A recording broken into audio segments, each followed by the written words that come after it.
Watu wengi huamini kwamba ugonjwa wa akili unaonekana waziwazi.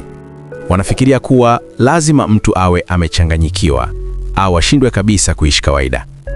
Lakini ukweli ni kwamba mara nyingi dalili huanza taratibu, kimya kimya, na zinaweza kufanana na uchovu wa kawaida au msongo wa mawazo wa muda mfupi. Katika video hii tutaangalia dalili 12 ambazo hupaswi kuzipuuzia kabisa. Lengo sio kukutisha, bali kukusaidia kuwa makini kwa ajili yako au kwa ajili ya mtu wako wa karibu. Dalili ya kwanza ni mabadiliko makubwa ya hisia yanayodumu kwa muda mrefu. Kila mtu hupitia siku mbaya kama huzuni, hasira au hali ya kukosa matumaini. Vikiendelea kwa wiki kadhaa bila sababu ya msingi, hilo si jambo la kupuuzia. Unaanza kuona kwamba mtu aliyekuwa mchangamfu sasa yuko kimya kila wakati, au mtu aliyekuwa mtulivu anakuwa mkali kupita kiasi. Hapa hatuzungumzii mabadiliko ya saa chache. Tunazungumzia hali inayoendelea na kuathiri maisha ya kila siku. Dalili ya pili ni kupoteza hamu ya vitu ambavyo zamani vilikuwa vinakupa furaha. Kama uliwahi kufurahia muziki, michezo, biashara yako au hata mazungumzo na marafiki zako, halafu ghafla hakuna kitu kinachokuvutia tena, hiyo ni ishara muhimu. Watu wengi husema nimechoka tu. Lakini kama hali hii inaendelea, inaweza kuashiria tatizo la ndani zaidi. Dalili ya tatu ni mabadiliko ya usingizi. Kulala kupita kiasi au kushindwa kabisa kulala. Usingizi usio wa kawaida unaoendelea kwa muda mrefu unaweza kuwa kiashiria cha msongo wa mawazo, wasiwasi sugu au hali nyingine za afya ya akili. Usingizi ni mfumo wa kurekebisha mwili na akili. Unapoharibika kwa muda mrefu, mara nyingi kuna kitu kinachoendelea ndani. Dalili ya 4 ni mabadiliko ya hamu ya kula au uzito. Kuna watu wanapopitia changamoto za kihisia huanza kula sana kupita kiasi. Wengine hupoteza kabisa hamu ya kula. Kama uzito wako unabadilika sana bila sababu ya kimatibabu na mabadiliko hayo yanaendana na hali ya kihisia isiyo ya kawaida, ni muhimu kulichunguza hilo. Dalili ya 5 ni kujitenga na watu. Mtu anaanza kuepuka familia yake, marafiki zake, hata simu za kawaida. Anapendelea kukaa peke yake kila wakati.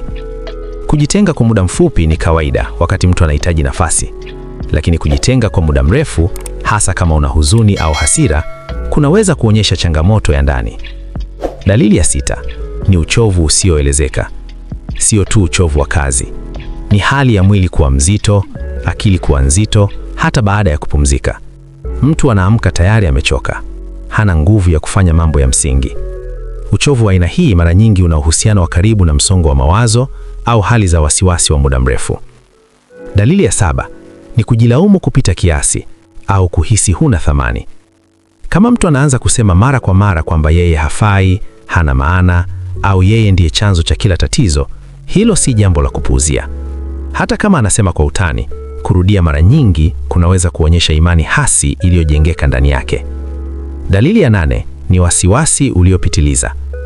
Kila mtu huwa na wasiwasi wakati mwingine, lakini kama akili yako haipumziki, kila jambo linaonekana kuwa tishio kwako na mwili wako unaishi katika hali ya tahadhari kila wakati, hilo linaweza kuwa tatizo la wasiwasi.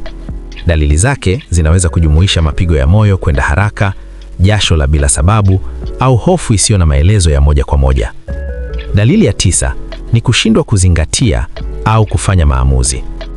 Kama mtu anasahau sana, anashindwa kuzingatia kazi rahisi au kufanya maamuzi madogo yanakuwa magumu kupita kawaida, hiyo inaweza kuwa dalili ya changamoto ya afya ya akili.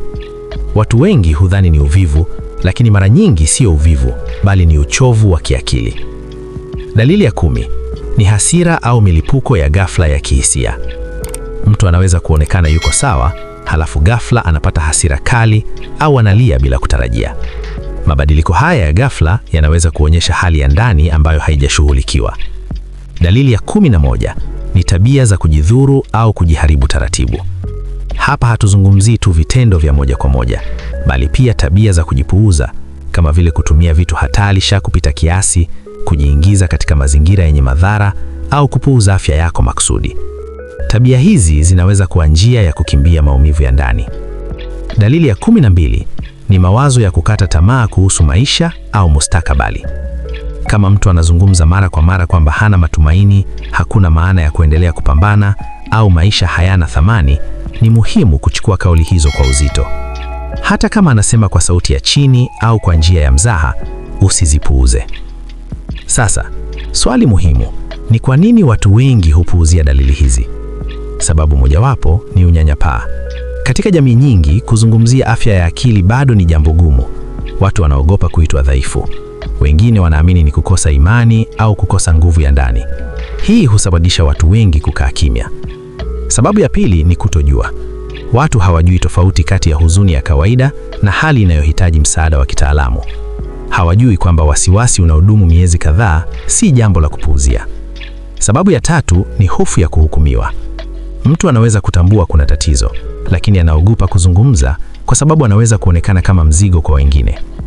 Ni muhimu kuelewa kwamba afya ya akili ni sehemu ya afya kwa ujumla. Kama vile unavyoweza kuumwa na malaria au kisukari, unaweza pia kupitia changamoto za kisaikolojia. Hakuna aibu katika hilo. Lakini pia ni muhimu kutambua kwamba sio kila dalili moja inamaanisha una ugonjwa wa akili. Tofauti iko kwenye muda, ukali na athari katika maisha yako ya kila siku. Kama dalili zinaendelea kwa wiki kadhaa, zinaongezeka na zinaathiri kazi zako, masomo yako au mahusiano yako, ni jambo la busara kutafuta ushauri wa kitaalamu.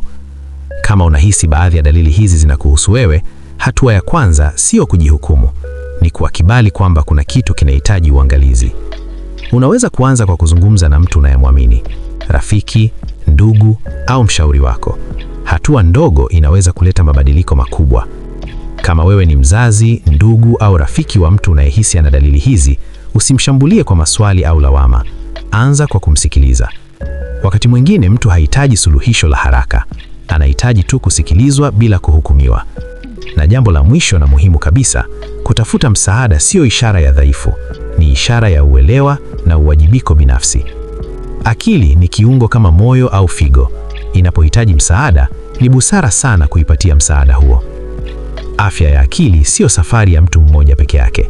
Ni jambo la kijamii, la kifamilia na la kibinadamu. Tunapojifunza kutambua dalili mapema, tunazuia matatizo makubwa baadaye. Kama umefika hadi hapa, chukua muda kidogo ujitathmini.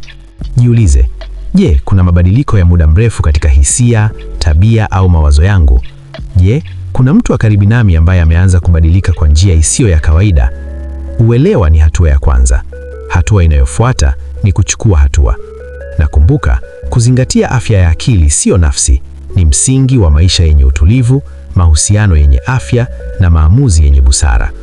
Huo ndio ukweli ambao mara nyingi hatuambiwi waziwazi, lakini sasa unaujua. Asante kwa kuitazama video hii mpaka mwisho na kwaheri.